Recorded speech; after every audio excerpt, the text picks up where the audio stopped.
भाभी, घर पर खाने के लिए कुछ भी नहीं है। अगर आप थोड़ा खाना दे पाए तो बहुत मेहरबानी होगी। मुझे जो भी पैसे मिलते हैं वो तो आपके देवर नशे में उड़ा देते हैं। ये तुम लोगों का ना रोज रोज का ड्रामा हो गया है। अब देवर जी कमाते नहीं है तो मैं क्या करूं? तुम्हारा पति तो तुम्हारी सारी कमाई दारू में उड़ा देता है। रहने दो भूखा उसे। अरे ऐसे मत बोलिए भाभी, आप तो जानती ही हैं कि वो मन के कितने साफ हैं, पर इस बेरोजगारी के कारण उन्हें दारू पीने की लत लग गई है। अरे अपना ये रोना गाना बाद में कर लेना, पहले काम निपटा ले घर का। मेरा और टाइम खराब ना कर। जा गेहूं पीस ले, फिर तुझे कपड़े भी धोने हैं। शांति रसोई घर में जाकर गेहूं पीसने लगती है। पीसते पीसते कुछ गेहूं वहां कपड़ों में गिर जाते हैं, जिसे देखकर उसके दिमाग में एक आइडिया आता है। क्यों ना ऐसे ही थोड़े गेहूं मैं अपने पल्लू में बांधकर घर ले जाऊं, फिर एक बर्तन में जमा कर लूंगी और उसे पीसकर रोटी बना लूंगी। कुछ दिन तो ऐसे ही चलता रहा, मगर फिर एक दिन चंदा ने शांति को ऐसा करते हुए देख लिया। अरे पहले तो मुझे लगा तुम लोग बस गरीब हो, पर तुम लोग तो चोर भी हो। चोरनी कहीं की। मुझे तो लगता था तू गेहूं पिसती है, पर तू तो अपने पल्लू में गेहूं छुपाकर ले जाती है। निकल मेरे घर से। मुझे माफ कर दो भाभी, हमारे पास खाने के लिए एक दाना तक नहीं था, इसलिए मुझे ये सब करना पड़ा। अरे तुम लोग मेरे रिश्तेदार हो, इसीलिए दया कर कर तुझे मैंने अपने घर पे काम पर रख लिया, पर तू और तेरा पति हमारे खानदान का नाम मिट्टी में मिलाने पर उतारू हो चुके हैं। आपको मुझे जितनी गालियां देनी है दीजिए, मारना है तो मार भी लीजिए भाभी, पर मुझे काम से मत निकालिए।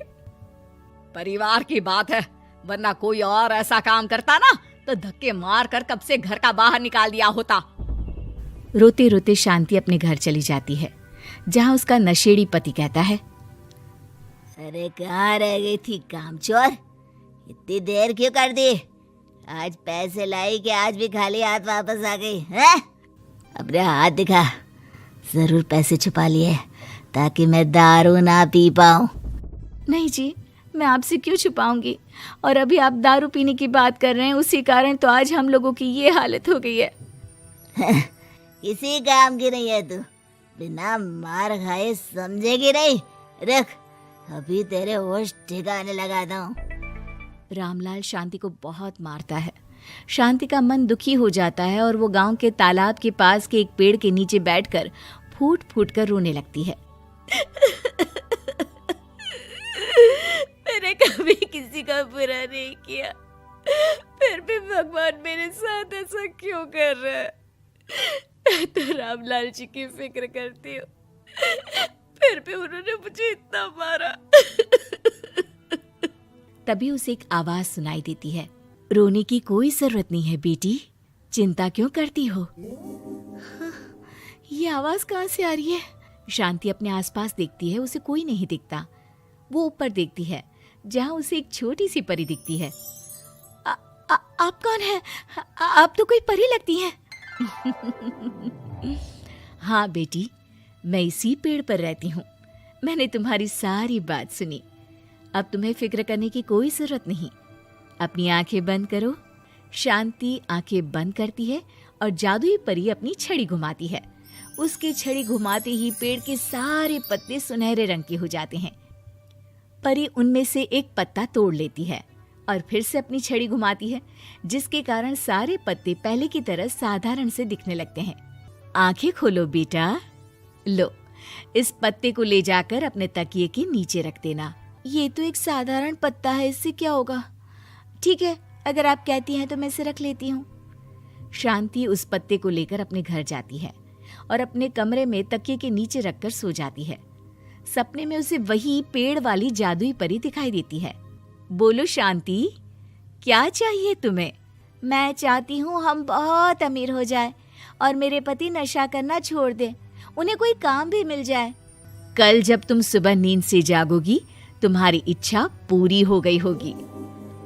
अगली सुबह शांति नींद से जागती है।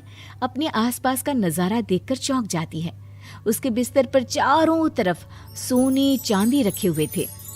हे भगवान, कहीं मैं सपना तो नहीं देख रही? इतना सारा सोना, वो भी मुझ गरीब के पास। रामलाल जी को बताती हूँ, वो बहुत खुश होंगे। शांति जैसे ही कमरे के बाहर जाती है, वो देखती है कि रामलाल सूट बूट पहने काम के लिए बाहर जा रहा होता है। मुझे शहर में एक नौकरी मिल गई है शांति, मुझे आने में देर हो जाएगी, घर का ध्यान रखना।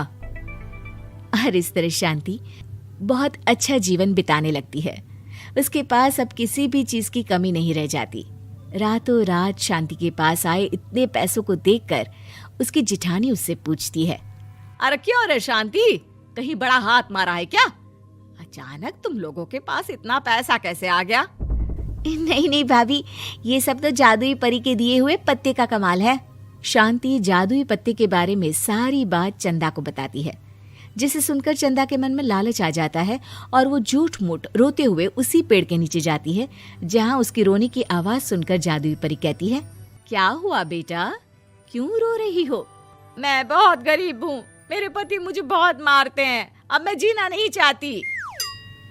चिंता मत करो बेटा, अपनी आंखें बंद करो। जादुई परी चंदा को भी उसी पेड़ का एक पत्ता देती है और तकिए के नीचे रखने को कहती है।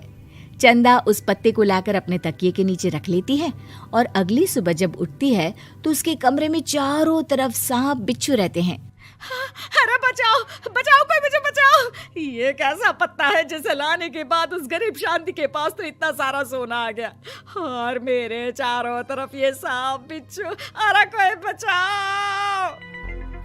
चंदा अपनी जान बचाती हुई शांति के पास जाती है। चलिए भाभी, मुझे लगता है आपके घर में सांप बिच्छू को बस जादुई परी ही हटा सकती है। दोनों मिलकर जादुई परी के पास जाते हैं। ये सब तुम्हारे बुरे इरादों का नतीजा है चंदा।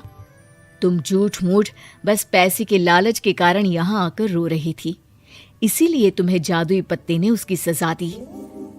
अरे मुझे माफ कर दीजिए जादुई परी, मेरे मन में लालच आ गया था। अरे शांति, तुम भी मुझे माफ कर दो, मैंने तुम्हारे साथ बहुत गलत किया है, फिर भी तुम मेरी मदद के लिए आई।